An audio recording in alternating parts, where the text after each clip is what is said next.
Welcome to 5 Facts Wrestling. I'm your host, the eclectic gentleman Stephen Watts, and join me as we give you 5 facts on any given wrestling topic that you might not know.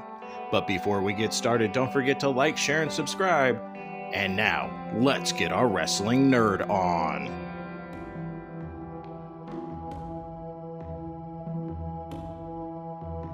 After years of working various jobs in professional wrestling, Ross became the primary play-by-play announcer for Mid-South Wrestling in the early 80s.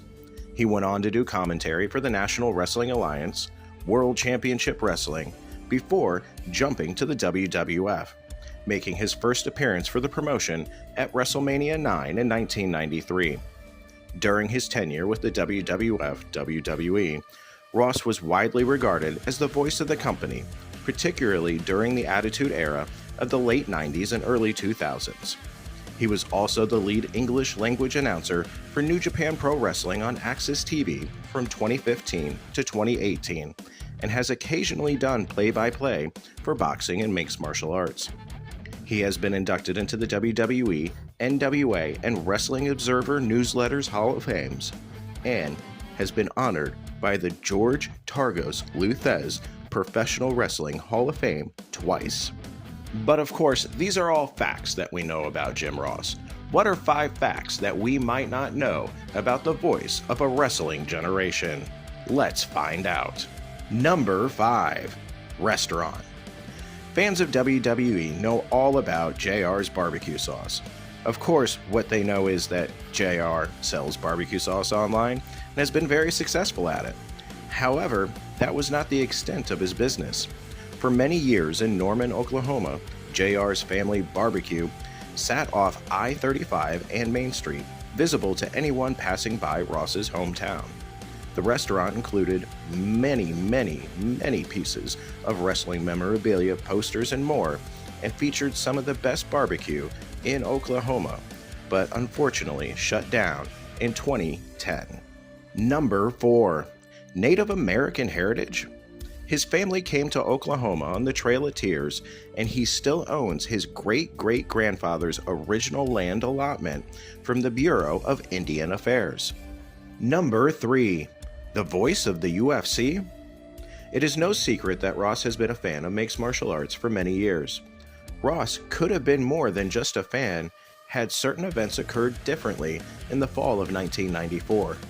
After he and the WWE had parted ways for a brief period of time, again, Ross began negotiations to call a UFC pay-per-view that was scheduled to take place near the end of the year. Had Ross and the UFC began a long-lasting relationship, it is possible that he never would have returned to the WWE in 1995. How different the UFC and the WWE would be in that alternate timeline. Number 2. The Jock? While attending Westville High School, Ross played first base on the Westville baseball team. Ross was a 2-time All-Conference football player for the Westville Yellow Jackets in 1968 to 1969. His maternal grandparents owned a general store in Westville, Oklahoma, and his paternal grandfather, D. Ross, owned an off-sale beer store and was a carpenter.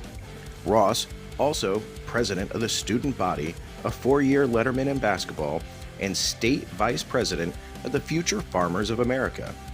He was the FFA Oklahoma Speech Champion in 1968 and 1969, and runner-up of the FFA National Speech Championship in 1969.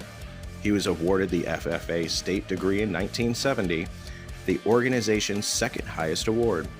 He ran for and was elected vice president of the FFA Northeast District in 1970. Ross was also named honorable mention of the 1969 high school all-state football team by the Tulsa World as center. Number 1. A California native? It turns out that Ross was actually born in Fort Bragg, California, before his family relocated back to Oklahoma. And those were your 5 facts for today.